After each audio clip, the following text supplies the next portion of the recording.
Hello friends, today we shall discuss about major painters of Romanticism.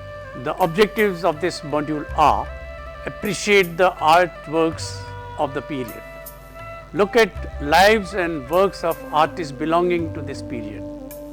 In this module, we shall study following painters: Barrow Antoine Jean Gros, 1771 to 1835. Jean-Louis André Theodore Géricault, 1791 to 1824. Eugène Delacroix, 1798 to 1863. Jean-Auguste Dominique Ingres, 1780 to 1867. Honore Daumier, 1808 and 1879. Romantic painting can be divided into two main types: figure painting, in which figures are the primary subject, and landscape painting, in which environment is the primary subject. The former type was led by France, the latter by England. Each nation produced two outstanding romantic masters. As discussed earlier, nature, with its uncontrolled power, unpredictability, and potential for cataclysmic extremes, was the central theme of Romantic art. The violent and terrific images of nature conjured by Romantic artists recall the 18th century aesthetic of the sublime. So many paintings of shipwrecks and other representations of the main struggle against the awesome power of nature manifest this sensibility. The most striking one was the Theodore Géricault, strikingly original raft of the Medusa in Louvre, based on a contemporary event, became an icon of emerging Romantic style. His other paintings, for example, Evening, landscape with an aqueduct, show the dramatic sky, blasted tree, and classical ruins evoke a sense of melancholic reverie. Likewise, James W. Turner's 1812 depiction of Hannibal and his army crossing the Alps, in which the general and his troops are dwarfed by the overwhelming scale of landscape and engulfed in the swirling vortex of snow, embodies the romantic sensibility in landscape painting. Then there are the landscapes of John Constable, whose art expresses his response to his native English countryside. For his major paintings, Constable executed full-scale sketches representing a state of mind.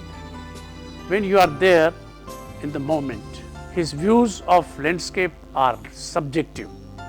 Highly personal view of nature accords with the individuality that is the central tenet of Romanticism.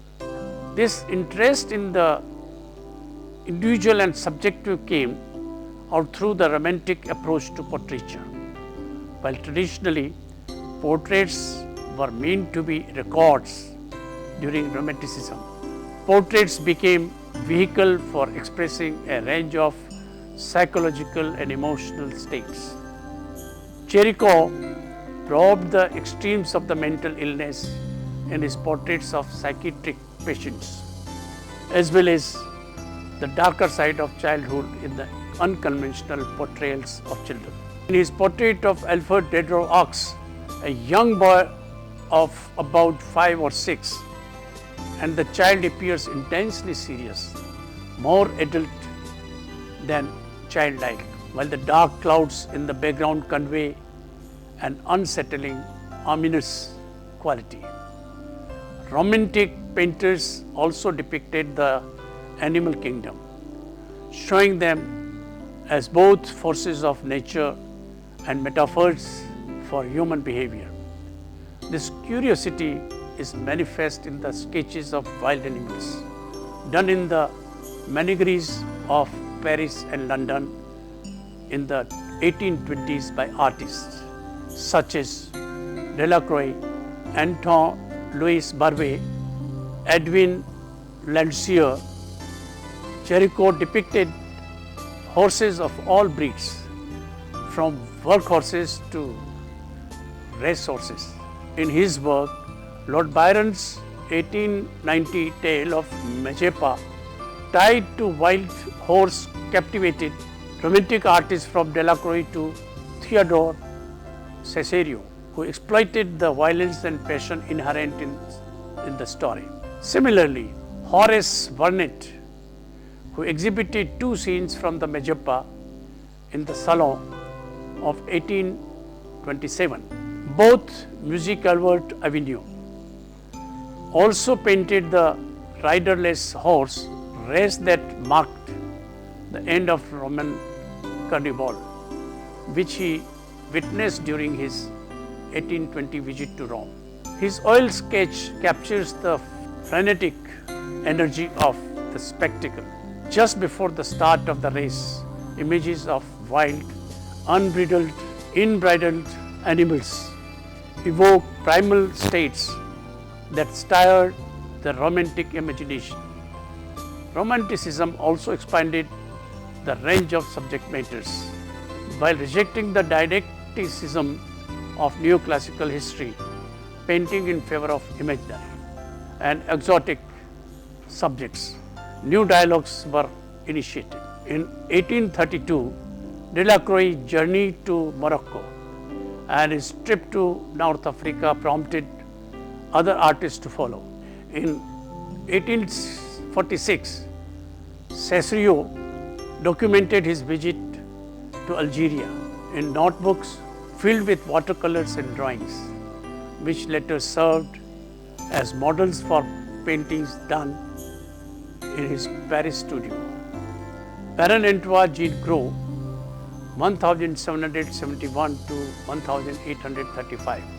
He was a French romantic painter, principally remembered for his historical pictures depicting significant events in the military career of Napoleon.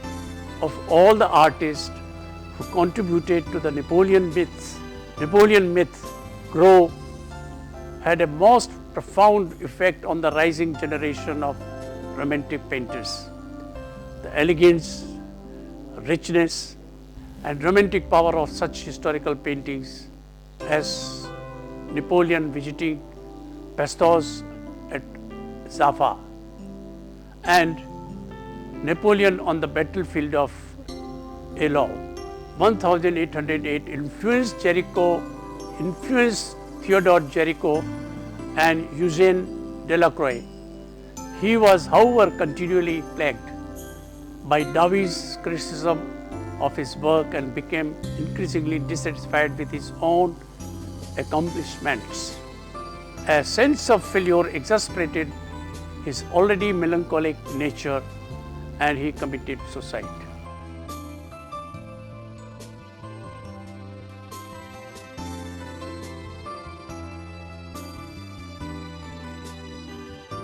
In the painting Napoleon visiting the pest house at Jaffa, also an event of 1799, depicts the courage of General Bonaparte visiting plague-stricken soldiers in Jaffa, Syria. In 1799, and great example of art as propaganda, Napoleon is touching one of the plague victims, as Christ did a leper, as the doctor dissuades him. Look at the use of daylight as a source to depict Napoleon's greatness. Gros was also taken over by the exotic eastern locale of the city, which he uses very effectively.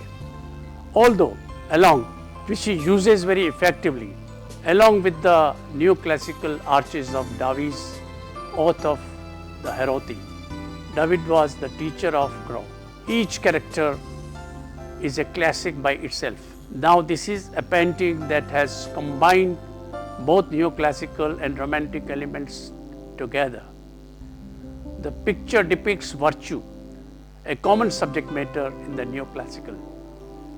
Napoleon is shown in the center of the painting in a typical neoclassical way and has also included several heroic nudes. Romanticism is seen in the fact that sufferings of plague stricken is shown that instills emotions of fear and sublime in the viewer. The light and colors are warm and recall those of the Venetian masters and Rubens. Also look at the contrast between light and shade in the composition. The painting greatly influenced the painters of the next generation, Géricault and Delacroix, notably when the latter painted the Masquerade at Cayas. Let us look at some more of his works.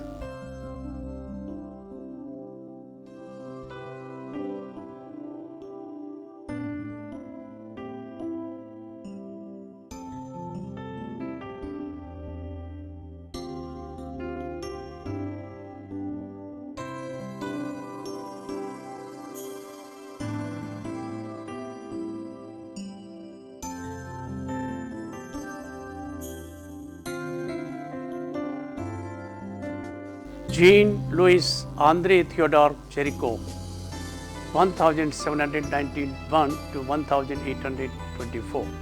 He was the first French master in figure painting and a pioneer of Romantic movement, though he lived a short life.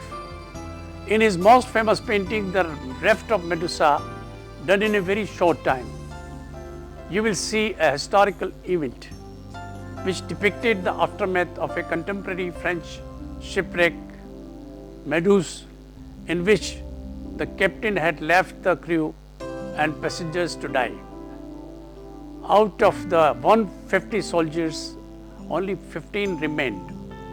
For 13 days they floated, starved, suffered, died and went mad.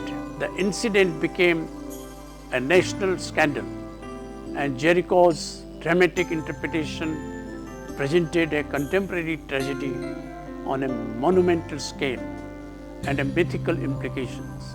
The painting's notoriety stemmed from its indictment of a corrupt establishment, but it also dramatized a more eternal theme, that of a man's struggle with nature, symbolized by the wave on the left. He studied corpses to study the gruesome realities, only to compose asymmetrical pyramid sweeping upwards. Look at the man with a white cloth, trying to gain attention of a distant ship. The inspiration for the diagonal compositions was from the Baroque style, as it helped to create the heightened impact.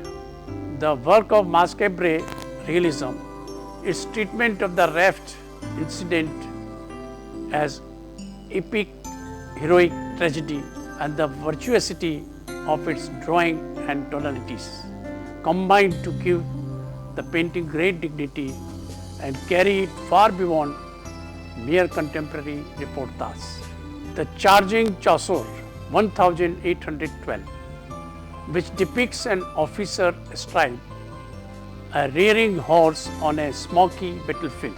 Géricault was drawn to the colorist style of the Baroque painter Peter Paul Rubens and to the use of contemporary subject matter in the manner of an older colleague, the painter Édouard Jean Gros.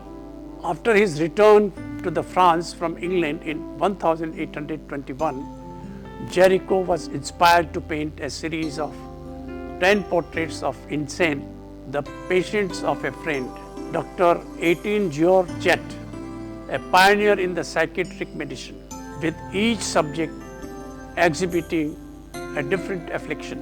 There are 5 remaining portraits from the series, including insane women. The paintings are noteworthy for their bravura style, expressive realism, and for their documenting of psychological discomfort of individuals, made all the more poignant by the history of insanity in Jericho's family, as well as the artist's own fragile mental health. Let us look at 5 of them.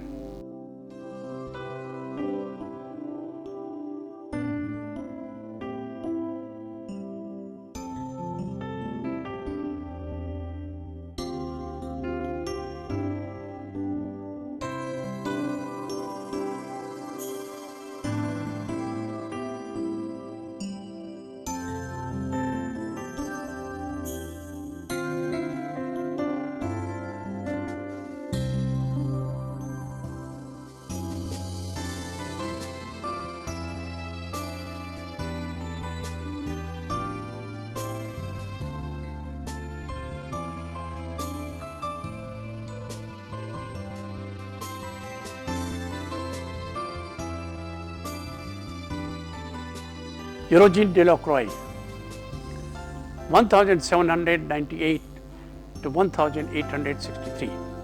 He was one of the biggest artists of the 19th century and regarded as leader of the French Romantic school. He was inspired by the art of Rubens and painters of the Venetian Renaissance and preferred dramatic and romantic content over the classical. He used expressive brush strokes with an attendant emphasis on color and movement rather than clarity of outline and carefully modeled form. His study of the optical effects of the color profoundly shaped the work of the Impressionists, while his passion for the exotic inspired the artist of the Symbolist movement. He was also a fine lithographer and illustrated various works of William Shakespeare. The Scottish writer Walter Scott and German writer Johann Wolf von Goethe, Jericho's early death was a big loss for him when he was painting his first masquerade painting. The painting Masquerade at Chios is a contemporary event, a scene from the Greek War of the Independence from the Turks. The Ottoman fleet had attacked the rich and peaceful island of Scio, who had never fought against the Turks. 10,000 soldiers were let loose on the population and 20,000 were slaughtered. Most of them were carried into slavery. Only 900 remained on the island. Like Goya, he too was tired with the civilian killings. What is very interesting here is that the civilians are shown in an anti-heroic fashion, like the raft of Medusa was. The Greek characters are rendered with dignity, sadness, and tenderness. Look at the children near the father, the couple leaning weakly into each other, the old women looking to heaven for answers, the dead mother unable to feed her child because she is dead, the nude woman to the right bound to the horse, indicating that she shall be sold. The pyramidal composition has given way to an open center. It is the mounted Turkish soldier who is the apex of a rising diagonal. From the S-shaped woman to the turban has given the picture a much required twist. However, this was not painting that made him so famous. It was the painting Liberty Leading the People that made him the icon. In a letter to his brother dated 21 October, he wrote, "My bad mood is vanishing thanks to hard work. I have embarked on a modern subject, a barricade, and if I have not fought for my country, at least I will paint for her." Though this painting, Delacroix tells the story of 3 glorious days: the Parisian uprising on July 27, 28 and 29 of 1830.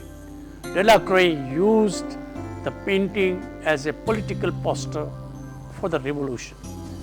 Delacroix was a member of the National Guard and he placed himself into the picture as the man on the left wearing a top hat.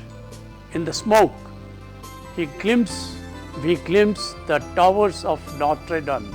Look at the outstretched figure of liberty, carrying the flag proudly, symbolically depicted also in the bold attitudes of people following harm, contrasted with the lifeless figures of dead, heaped up in the foreground, in the heroic poses of the people fighting for liberty, beginning from the man with the head to the figure of liberty as the peak to the dead heroic bodies.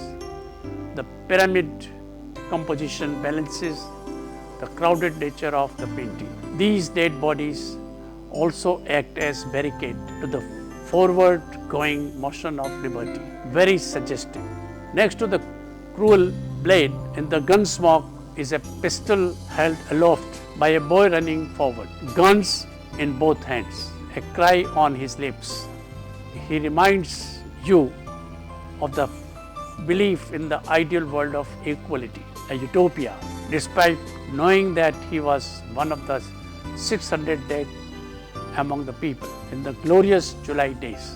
It can also speak of faith in the days to come, intellectuals and the street kids fighting side by side, clambering over the bodies of the soldiers who, betrayed by their king, were left to die.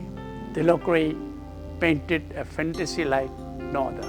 Romantic period also saw the exploration of the exotic, the Orient, Africa, Middle East and Far East. Delacroix was not far away from this. On a trip to Morocco, he was very inspired by the people living there, their movements, their dresses, their demeanor, etc. In the painting below, look at the vivid colors that he uses to show the women, their costumes and the objects. The lighting in this piece alters the colors and shapes of the scene, Delacroix bathes the woman in a sensuous light, creating a calming effect. The lighting truly dominates the piece and gives it the character that makes it so memorable. The relaxed poses of the three women and the lighting create a calming but sensuous mood. This is also to remind you that the British artists and the biographers painted and wrote about India at the same times. The painting style we now know as company school painting. Let us look at some of his other works.